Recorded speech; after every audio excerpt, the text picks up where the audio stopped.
ಓಂ ಶ್ರೀ ಗುರುಭ್ಯೋ ನಮಃ. ಶ್ರೀಮದ್ಭಗವದ್ಗೀತಾ 10ನೇ ಅಧ್ಯಾಯ 25ನೆಯ ಶ್ಲೋಕ.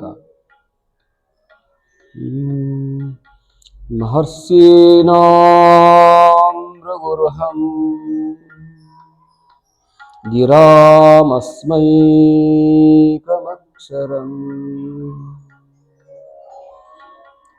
ಯಜ್ಞಾನಾಂ ಜಪಯಜ್ಞೋಸ್ಮಿ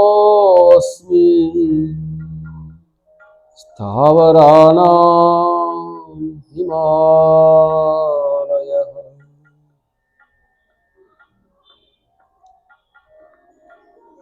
ಈ ಶ್ಲೋಕದಲ್ಲಿ 4 ವಿಚಾರಗಳನ್ನು ಹೇಳ್ತಾ ಇರುವಂಥದ್ದು. ಮಹರ್ಷೀಣಾಂ ಭೃಗುರುಹಂ, ಮಹರ್ಷಿಗಳಲ್ಲಿ ನಾನು ಭೃಗು ಋಷಿಯಾಗಿದ್ದೇನೆ. ಮತ್ತು ಗಿರಾಂ ಏಕಾಕ್ಷರಂ, ವೇದಗಳಲ್ಲಿ ಏಕಾಕ್ಷರವಾಗಿರತಕ್ಕಂಥ ಓಂಕಾರವು ನಾನಾಗಿದ್ದೇನೆ. ಯಜ್ಞಾನಾಂ ಜಪಯಜ್ಞೋಸ್ಮಿ,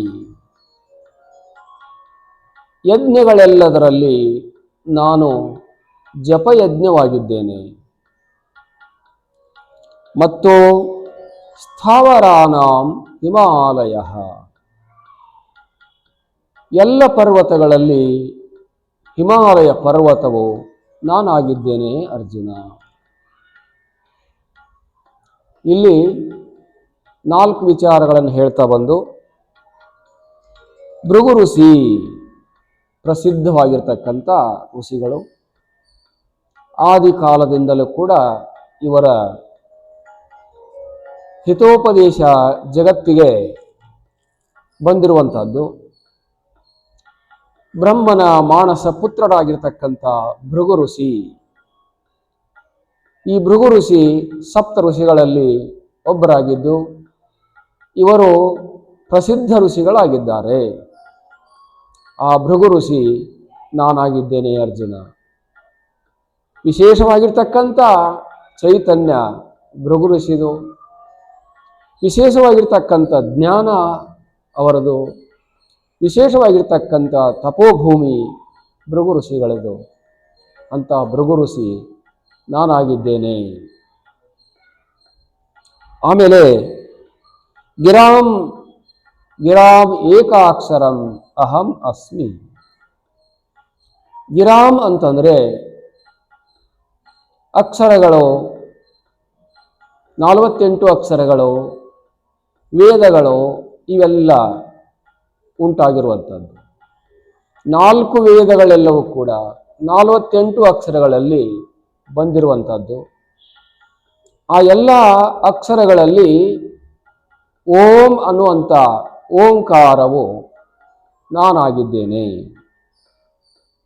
ಗಿರಾಂ ಏಕಾಕ್ಷರಂ. ಮತ್ತು ಯಜ್ಞಗಳು ಬಹಳ ದೊಡ್ಡದಾಗಿರ್ತಕ್ಕಂಥ ಶಕ್ತಿಯನ್ನು ಕೊಡತಕ್ಕಂಥವುಗಳು, ದೈವ ಶಕ್ತಿಯನ್ನು ತುಂಬತಕ್ಕಂಥ ಯಜ್ಞಗಳು ಇಲ್ಲಿವೆ. ಆ ಯಜ್ಞಗಳಲ್ಲಿ ಜಪಯಜ್ಞವು ನಾನಾಗಿದ್ದೇನೆ. ಅಶ್ವಮೇಧ ಯಾಗ, ವಿಶ್ವಜಿತ ಯಾಗ ಮೊದಲಾದಂಥವುಗಳು ಏನಿದ್ದಾವ ಲೋಕಹಿತಾರ್ಥವಾಗಿ ಮಾಡ್ತಕ್ಕಂಥವುಗಳು, ತನ್ನ ಸ್ವಾರ್ಥಕ್ಕಾಗಿ ಸ್ವರ್ಗ ಪ್ರಾಪ್ತಿಗಾಗಿ ಮಾಡ್ತಕ್ಕಂಥವುಗಳು. ಯಜ್ಞಗಳಲ್ಲಿ 2 ರೀತಿಯಾಗಿರ್ತಕ್ಕಂಥ ಯಜ್ಞಗಳು. ಇಲ್ಲಿ ಇಹಲೋಕ ಸುಖಗಳನ್ನು ಪಡೆಯುವುದಕ್ಕೆ ಮಾಡುವಂಥ ಯಜ್ಞಗಳು ಒಂದು ಭಾಗ. ಈ ಲೋಕದಲ್ಲಿ ನಾವು ಅಷ್ಟೈಶ್ವರ್ಯಗಳನ್ನು ಪಡೆಯುವುದಕ್ಕೆ ಮಾಡುವಂಥದ್ದು ಒಂದು ಭಾಗ. ಇನ್ನೊಂದು, ಈ ಲೋಕವನ್ನು ತ್ಯಾಗ ಮಾಡಿದ ಮೇಲೆ ಪರಲೋಕದಲ್ಲಿ ಅನುಭವಿಸಬೇಕಾಗಿರ್ತಕ್ಕಂಥ ಸುಖಗಳಿಗೋಸ್ಕರವಾಗಿ ಮಾಡುವಂಥದ್ದು ಅದೊಂದು ಯಜ್ಞ. ಹೋಮ ಅಂತೇವೆ, ಯಾಗ ಅಂತೇವೆ, ಯಜ್ಞ ಅಂತೇವೆ. ಇವು ಈ ರೀತಿಯಾಗಿರುವಂಥ ಉಪಕಾರವನ್ನ ಮನುಷ್ಯರಿಗೆ ಮಾಡ್ತವೆ. ಈ ದೇಹ ಬಿಟ್ಟ ಮೇಲೆ ಪರಲೋಕಕ್ಕೆ ಹೋದ ನಂತರ ಆ ಲೋಕಗಳಲ್ಲಿ ಅನುಭವಿಸಬೇಕಾದ ಸುಖಗಳನ್ನ ಪಡೆಯುವುದಕ್ಕೆ ಮಾಡುವಂಥದ್ದು ಜ್ಯೋತಿಷ್ಠೋಮ ಯಾಗ ಮೊದಲಾದಂಥವುಗಳು, ಅಶ್ವಮೇಧ ಮೊದಲಾದಂಥವುಗಳು, ವಿಶ್ವಜಿತ ಯಾಗ ಮೊದಲಾದವುಗಳು, ಪುತ್ರಕಾಮೇಷ್ಟಿ ಯಾಗಾದಿಗಳು. ಹೀಗೆ ಈ ಲೋಕ ಸುಖಗಳನ್ನು ಪಡೆಯುವುದಕ್ಕೆ ಒಂದಷ್ಟು, ಪರಲೋಕ ಸುಖಗಳನ್ನು ಪಡೆಯುವುದಕ್ಕೆ ಒಂದಷ್ಟು, ಸ್ವಾರ್ಥಕ್ಕಾಗಿ ಮಾಡುವಂಥ ಯಾಗಗಳು ಒಂದಷ್ಟು, ಪರಹಿತಕ್ಕಾಗಿ ಮಾಡುವಂಥ ಯಾಗಗಳು ಒಂದಷ್ಟು, ಹೀಗೆ ಎರಡು ರೀತಿಯಾಗಿ ಇರುವಂಥವುಗಳು. ಆ ಯಜ್ಞಗಳಲ್ಲಿ ಜಪಯಜ್ಞ ನಾನಾಗಿದ್ದೇನೆ.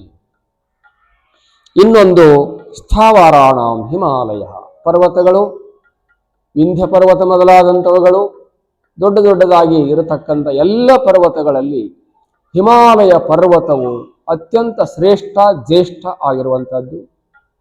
ಶ್ರೇಷ್ಠಂಚ ಜ್ಯೇಷ್ಠಂಚ ಅಂತ ಹೇಳಿದಂತೆ ನಾನು ಶ್ರೇಷ್ಠವೂ ಜ್ಯೇಷ್ಠವೂ ಆಗಿರತಕ್ಕಂಥ ಹಿಮಾಲಯ ಪರ್ವತವು ನಾನಾಗಿದ್ದೇನೆ ಅಂತ ಅಭಿಪ್ರಾಯವನ್ನು ಹೇಳಲಾಗಿದೆ.